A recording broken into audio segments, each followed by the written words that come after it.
আমাদের আজকের ভিডিও হচ্ছে জিন জাতি নিয়ে ষষ্ঠ পর্ব। জিন মানুষ কিংবা প্রাণীর আকার ধারণ করতে পারে।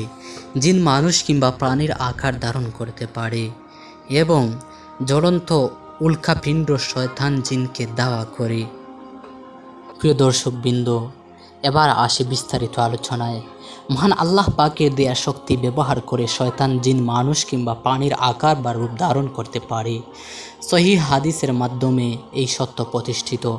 আবু হুরায়রা রাদিয়াল্লাহু তাআলা আনহু থেকে বর্ণিত দীর্ঘ একটি হাদিসে এক দুষ্ট লোকের কথা উল্লেখ করা হয়েছে যে প্রতি রাতে জাকাতের মাল চুরি করতে আসতো।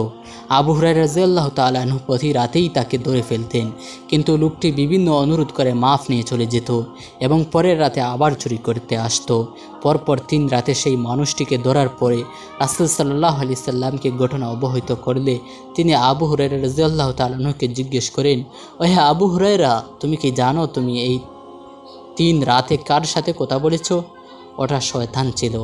বুখারী হাদিস নং 3275।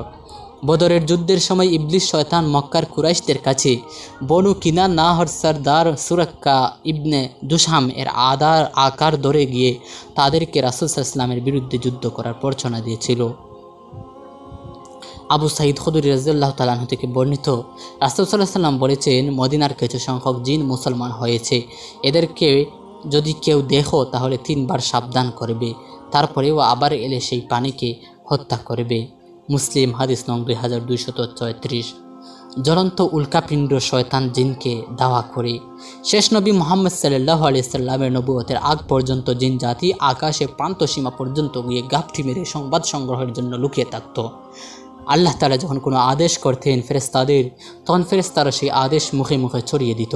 শয়তান জিন তখন টুকরো টুকরো কিছু খবর চুরি করে পৃথিবীতে এসে সেগুলোর সাথে বিভিন্ন মিথ্যা মিশিয়ে ভাগ্য গণনাকারীদের কাছে বলতো, যারা কিছু কিছু পরবর্তীতে সত্য হিসেবে প্রকাশ পেত।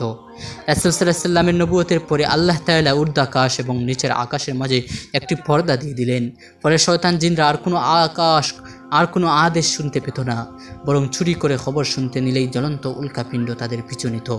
হঠাৎ করে এই রকম পরিবর্তনে অবাক হয়ে শয়তান তার অধীনস্থ সকল জিনদের পৃথিবীর আনাচে কানাচে পাঠিয়ে দিল মূল খবর বের করার জন্য। কি এমন ঘটেছে যার কারণে ঊর্ধ্বাকাশ থেকে কোনো খবর আনা যাচ্ছে না?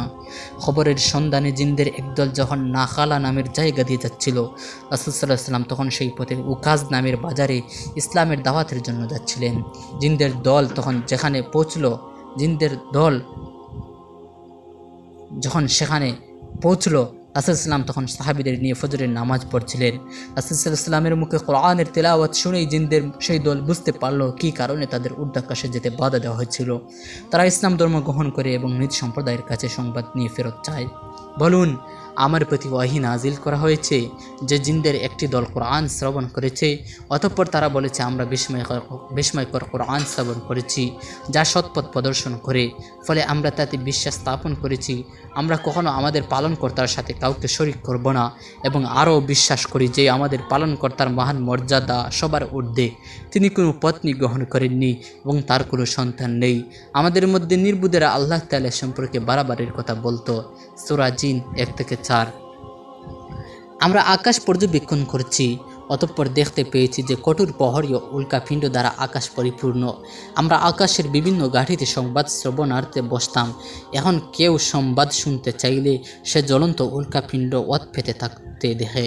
সূরা জিন 8-9।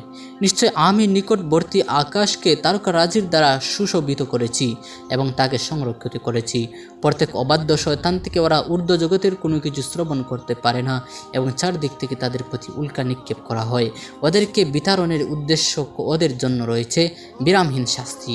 তবে কেউ চু মেরে কিছু শুনে ফেললে জ্বলন্ত উল্কাপিণ্ড তার পশ্চাৎ ধাবন করে। সূরা আস-সাফফাত 6-10।